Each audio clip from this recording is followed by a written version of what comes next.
So this is the best advice that my dad ever gave me. If you play too close to the edge, or if you walk too close to the edge, and he was in the garage, like on his tippy toes, telling me this, then you're going to fall off. There's a gray area right by the edge. And if you go to that gray area, then eventually you're going to fall off.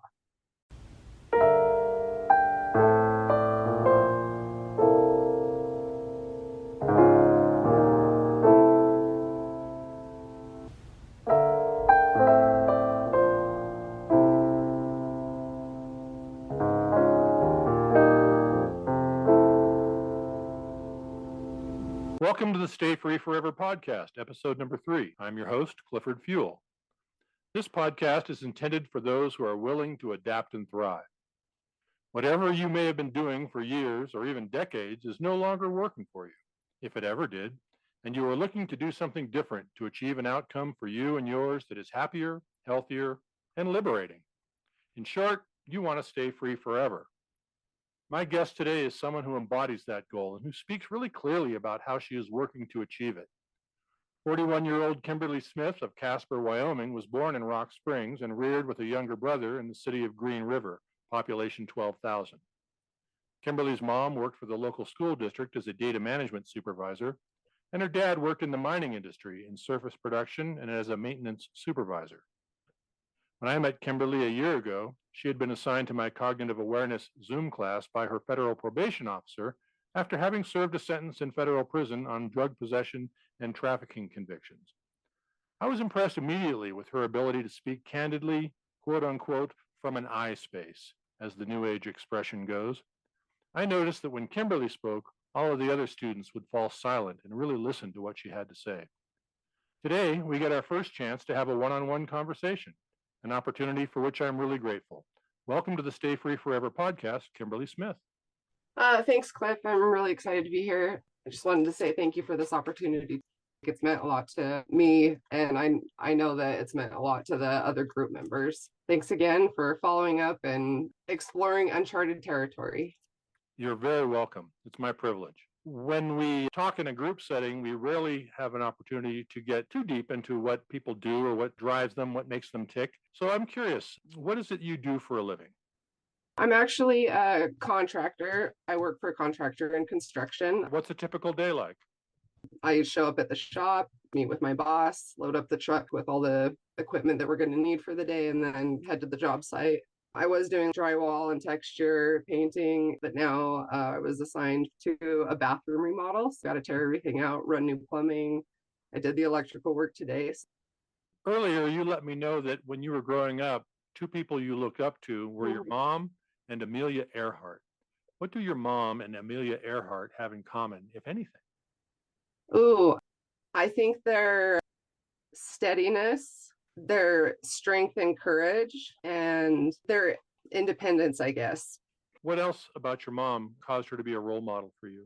I think her strength, really, out of all the things I've seen her go through, like she doesn't miss a step, and it's awesome. She's been so confident for my entire life, and self-esteem is really, it's hard to hold on to sometimes. And she doesn't doubt herself, and I appreciate that so much about her. Sorry. No, this is one of the things I like about you. You come from the heart, and I really appreciate that. Tell me about your dad. He was very kind and very intelligent. Both of my parents are so smart. He was creative too. I'm definitely a lot like my dad was. He was always soft-spoken. He was definitely the easier parent of the two as far as anything really. My mom was very by the book and structured, and she was hard, but good. My dad was easy. My dad passed away a couple of years ago, alcoholism, so. That's tough. How are you doing with it? I'm good. I was in treatment when it happened, when I was incarcerated. And so I got a process in a more supportive environment than the rest of my family did. They saw how things got bad. Things got at the end where I wasn't firsthand with that. The process that I went through grieving my father was a lot more positive than the rest of my family. That's interesting. you're incarcerated, but the support you had at that time made it easier to grieve the loss of your father. Whereas a lot of people, when they lose a parent while they're incarcerated, and I've seen this happen many times, it's triply devastating. Yeah, absolutely. And prior to it happening, I was kind of working on boundaries. And some of the best advice I got was riding an emotional roller coaster with an addict doesn't do you any good, me any good. That I could still love my father and not ride his up and downs of the addiction with him. One of the most hardest boundaries that I ever had to make was to not constantly call and check up or get my hopes up and then get my hopes let down. Knowing that he was in active addiction and just being able to separate myself to protect my emotional health, it was very hard. And I hadn't talked to my dad for, I don't know, 2.5 or 3 months before he passed away. And it had to be that way.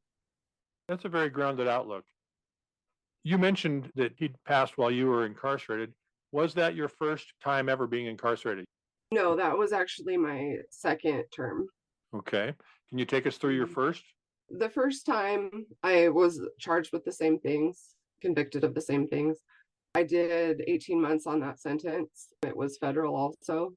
It was, I think, instigated by depression both times. I had a Division I volleyball scholarship, and my scholarship didn't get renewed, and I had an ankle injury. We had a new coach, and they said anybody without game statistics wasn't getting renewed, and I got real depressed because I kind of associated who I was to being an athlete, and I didn't handle the failure so well. Let's see, that was 19 years old.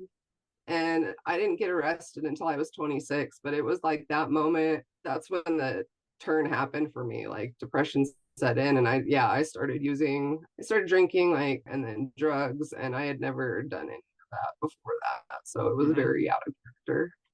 How did your friend group change over that period? Oh, a ton, because I had a really close-knit group when I was in high school. And when we went to college, we all went to very different places. I didn't really fit in with the girls on my team. I just kind of felt like I was the only one who didn't fit in, but maybe I was just overthinking it. So I went from like a lot of friends to no friends. And once you started drinking and using, did your friend group change even further? Oh, yeah, absolutely. The quality of friend changed. Did you notice it at the time? Were you aware of it? Oh, no. Was anyone else aware of it? And did they mention it to you? My mom, yeah, she absolutely did. My dad, but he wasn't as outspoken like that. He let me walk my road. But as far as anybody in my circle, no, absolutely not. And at that point, your mom, although you looked up to her opinion of your friend group, especially when you're handling your depression by drinking and using, doesn't quite count for as much, does it? No, and I think it was her opinion of me. I didn't want to be a disappointment to the people that I cared about. And I think that's what, the strength lies in addiction is like the secret, I think everybody handles it different, but I lost a lot of who I was trying to hide what I was doing. Of course, eventually you couldn't hide it. How did your first arrest go down? They showed up at my house. They raided me. That was the first time I'd ever been arrested or in jail or anything. I didn't even have a traffic ticket. Wow. And briefly, what had you been up to that got them to show up? Oh, I was selling a significant amount of methamphetamine. Using as well as selling, or just selling? Oh, yeah, using every day. So the first stretch of 18 months in prison, what effect did it have on you? Oh, it had a major effect. I had a mandatory minimum of 10 years, but I qualified for the safety valve because I didn't have any prior offenses of any kind, like I said. So the judge told me, I want to see what you do with your first 1.5 years in prison, and I'll give you your reduction at that point. So, I mean, I did everything. I took college classes, I took country line dancing, and like any class that I could possibly get into. And I must have showed up for court with like a stack of certificates. But it really gave me a chance to like find out who I was. Because I had mentioned, like, if I wasn't an athlete, who was I? And after that moment, it was an addict. I was 28 then. So for the first time as an adult, I got to do things and experience them just me. That's the first time I started to think about what things I might like in a career or things I wanted to study or hobbies I wanted to have. It was cool meeting me for the first time. I like the way you put that. Cool meeting me for the first time. It happened in prison. What prison was that? It was the Phoenix prison camp. It was minimum security in Arizona. So good. The judge was true to his word. He Mhm. saw your programming and set you free at 29, 30, something like that. And then what happened? Originally, I had gone back to school. I had finished my degree. And well, I was going to go to the University of Utah to join their psychology research program. And like 15 days before I moved down there, I got a call for a job opportunity at the mines, and I decided to stay. I went to work at the mines. And so I worked in the lab for 2 years, and then I was promoted to production foreman from one of the food grade plants. So that was a huge thing. So I did that for a couple of years. I had bought a house. Basically, my life was work, though. I was definitely obsessed with it, and it came with its challenges as well. I was the only female foreman they had at the time. They had one other one that had worked there previously, but we were in different plants. So I was the first female in my plant. And there's just a culture that is here. It's challenging being a female in a male dominated occupation. Sexist, boorish behavior, perhaps? Some, yeah. Yeah. Were you good at deflecting it? No, I never did get good at it. I didn't. I would just try harder and things would get worse. So Yet you persevered. I did, but at the expense of myself. When I left there, I was a walking shell of a human being. Wow. In retrospect, you might have done better going off to school in Utah. Absolutely, yeah. But again, there's always a life lesson in something, so I learned my lessons there too. What did you learn? My big takeaway after all of that is grief. That I always thought that for death of a person or a pet, but I didn't realize the impact that when there are other things in life we have to grieve and say goodbye to too. For me, mine was that job. If I could picture my dream job, that was it. It let me think bigger, and it challenged me a lot. And I really liked that. And I really liked working with people. And I liked the safety. I liked a lot of different parts. And when I left, I didn't understand why it went so horribly wrong. And I just kept asking why and why and why. And I think your first podcast, Sarah mentioned acceptance. And that was huge for me. When I finally accepted that it happened and things were just this way now, that things were different, and I accepted that and was able to grieve the loss, it gave me this aha, big moment of duh. That's pretty powerful. Life, yeah.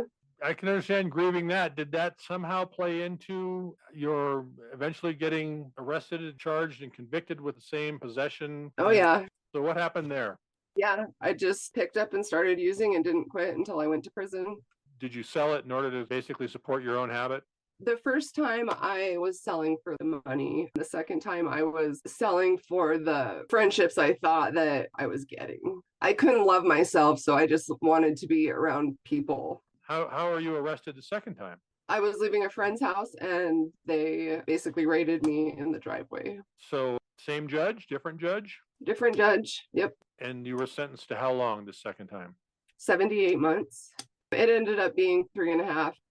I got time off for doing the drug program. How was your second stint in federal prison different from your first? I didn't punish myself like I did the first time. The first time I would call it my mom approach. I didn't buy commissary. I only studied all the time, constantly. Day in, day out, I would work and then study. Weekends, no fun. There was no fun because I was there to learn something and to do something different. And so I had to get my life in check. The first time. Okay. Second time, same. I still took classes. I got certifications. But I learned to provide self-care and to not be so rigid, where I had an extreme sense of fear of failure. There were some other things that I needed to work on personally to give me more skills, because you can't have one superior skill and then the rest of your life skills just be subpar because it doesn't work that way. So I learned to balance them all out and again, learn how to take care of me because I usually come last. Do you think the self-esteem deficit that you experienced comes from being the adult child of an alcoholic? Oh, sure. I absolutely do. Have you found other people to sort of share experiences with? Yeah, I have. I don't think I've got into the in-depth conversations with maybe the right people to get enough processing time, I guess you would say, to really connect with somebody about that. But they're out there for sure. Because I've brought that up a couple times to different people that's where I think it has stemmed from. Because the roles of an alcoholic family, they're very clear and I can relate 100% to them. I was the family hero for us. Talk more about that family hero. As I've experienced it, the family hero's role is to be perfect, the perfect one that we present to the world that everything is okay, that we are a normal family, that we're functioning just great, that we don't have any problems going on because look at how good we are. I played sports and got good grades and was in the paper every week. I have a stack of newspapers. But it was all protecting this thing that we had at home that nobody ever talked about. Nobody said, don't talk about this in public. You just knew not to, and I think it's that unspoken thing that's not talked about, like a emptiness that you protect forever at the sacrifice of self, knowing self, respecting self. What's an example, Kimberly, of something that you knew not to talk about? My dad's drinking. He didn't drink always. He was definitely a binge drinker, but for longer periods. He'd be sober for years and then, I don't know, something would happen, and he would start drinking again and it would be bad until he would go to treatment and then it would be over for a couple of more years. But that's what we never talked about. I remember my best friend, she was my best friend, I don't know, from sixth grade until we graduated. And as an adult, she had made the comment to me that even growing up in high school and stuff, like she didn't realize my dad had a drinking problem. And it's because we hid it. If he was drinking, we didn't have friends over. We would make excuses or just, we hid it and we hid it well. Yeah. Thank you for that. So the second stint in prison for which you are now still on probation, yes? Yes. How's it going? How's probation treating you? Going good. I should be done in June, so that's exciting. I'm still on level 3, so I still do the UAs and house checks. Fair to say you're still clean and sober? Oh yeah, For how long now? over a year. Is it difficult? It's not today. It's difficult when old patterns begin to arise. But as long as I'm aware of myself and my choices and my interactions with people, I don't have to think about it as much. It's nice to know that the newness and the work that it takes, like it does get easier, but I don't think it's ever good just to let it go and just ride on autopilot, and I think I had mentioned that before when you had said that you were going to do these follow-up groups. The fact that you reach out and keep in touch and you say, hey, we have a group, or would you like to do the podcast? Like, I'm absolutely interested because I think it's important to keep a connection with it. Very good. I was talking to a couple of students in my most recent Zoom COG awareness class, and they were saying that it's tough sometimes to deal with a probation officer. Maybe they don't get the attaboys that they feel they need or want or deserve. And you've had a couple of stints on probation. Do you have any advice or tips for people on probation as to how to navigate it as successfully as you have? I haven't always been successful.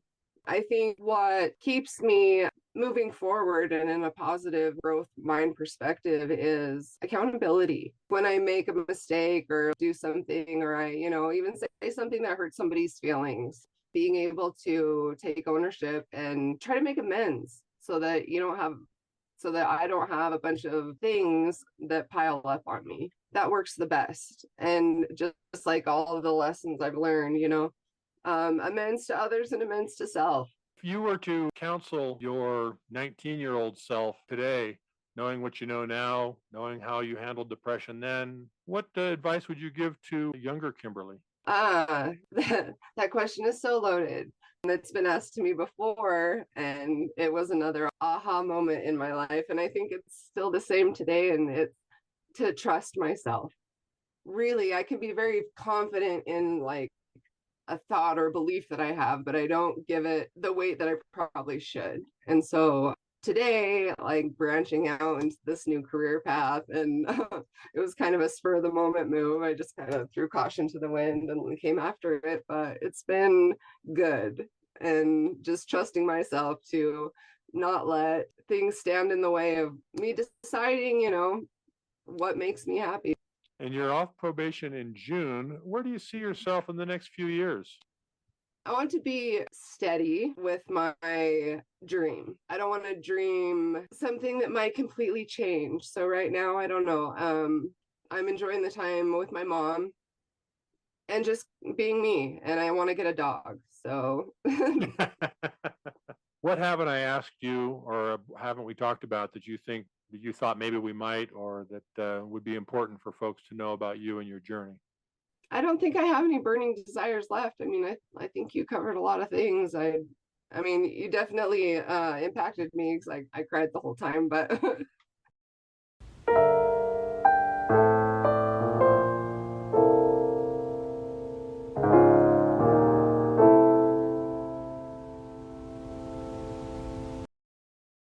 Then, if it's okay with you, I'd like to go to the next phase of the Stay Free Forever podcast, and let's share a couple of quotes or passages that we have.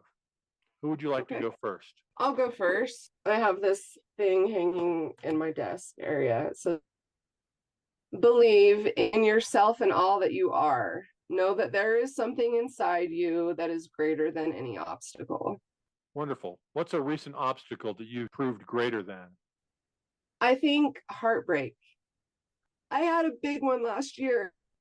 It was so very hard. And today, like all the dreams that I had that I thought were our dreams, like I'm still doing them. And I'm so proud, to be able to know that I don't have to give up everything when I lose something. When I got out of prison, one of my goals, and I had it up on the fridge, was to do a 5K. And so my mom and I did one 2 weeks ago. Yeah, it was cool. And she does not do things like that. So the fact that we did it was super cool, and it was her idea. So it was awesome. And just to know that, it doesn't matter not to give up on my dreams, like life happens and things get delayed, but it's never too late. That's wonderful. Thank you for Yeah. that. The passage I'm going to read, I was prompted by something that you told me earlier. When I asked you, who did you look up to? You said, my mom. And I'd been reading this book called The Age of Opportunity by Lawrence Steinberg. And he's an expert in adolescence. And so Lawrence Steinberg attempts to define adulthood. And I like this part in particular. I'd like to get your thoughts on it. We tend to use some sort of social indicator to draw the line between adolescence and adulthood, like attaining the age of legal majority, starting a full-time job, or moving out of one's parents' home. Reasonable people may disagree about which social indicator makes the most sense, but they would probably agree that a cultural marker of adulthood makes more sense than a biological one. This is why experts define adolescence as beginning in biology and ending in culture. That's really impactful. Okay, so in high school, my mom and I did not have the greatest relationship. We fought a lot. And when I went to prison, my relationship with my mother got so much better. And I think because I was growing up and I was learning who I got to meet me, like I said. And when I got out, she had made the comment to me, "You're my best friend. And I like that you can be my best friend because you used to be my daughter, but now that you've matured, you've grown up, you get to be my friend." That is beautiful. Yeah. I applaud your mom for that statement. I think that's really cool. Let the record show you're beaming. Yeah.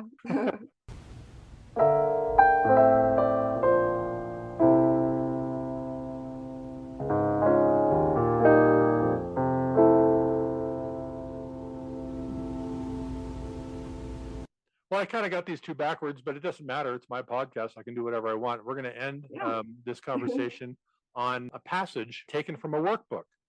I'm always fully intending to use a workbook that is randomly chosen, but I really like your workbook so much that I want to. Well, that handwriting looks familiar. Yeah, I want to go to something that you wrote. The question was on your course evaluation. What do you plan to do differently in your life that will enable you to prevent this situation from happening again? I plan to engage daily on self-care and self-esteem maintenance.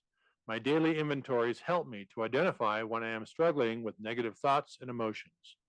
Intentional and purposeful correction on these issues as they arise keep me moving further away from the gray areas where a lapse into the criminal lifestyle would be possible. My goals are to live a life that brings peace and a heart that can give that to others. That's just lovely. Yeah. Do you sometimes feel that the criminal lifestyle is still a possibility? Oh, I believe it will always be a possibility. Like I said, it's not safe to get a whole bunch of recovery tools and then forget to use them daily. When you have to change things, it's everything. But that everything, I mean, it becomes just a different way. But for me, it's a very slippery slope because old habits die very hard and new habits are very hard to make. So if I'm not keeping up on it, it's easier for my brain, my body, and everything to go into robot mode and go back to the easy way, the unconscious way. So this is the best advice that my dad ever gave me. If you play too close to the edge, or if you walk too close to the edge, and he was in the garage, like on his tippy toes, telling me this, then you're going to fall off. There's a gray area right by the edge. And if you go to that gray area, then eventually you're going to fall off. So don't test the waters and don't test the gray area and just back up. He's right. Well done. Thank you, Dad. Kimberly, the hour flies by. Thank you so much for just being willing to put it out there. I know it's going to be helpful to people who are listening. As I tell all my students, I never come away from a class or a session or anything without learning more than I ever relay. So it's a privilege to know you. Yes, well, thank you. And thank you again for this opportunity. I will be listening in.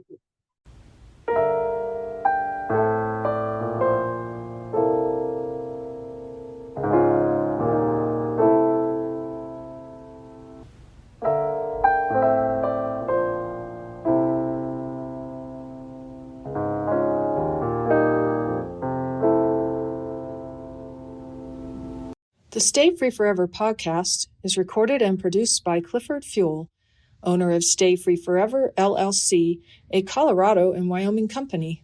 Stay Free Forever provides adult and youth life skills courses via both e-learning and mailed workbooks, plus Zoom classes for any age group.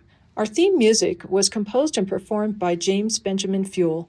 Editing and technical assistance are provided by Mary Tulin. My name is Molly Moore. For more information, go to stayfreeforever.com or email clifford@stayfreeforever.com.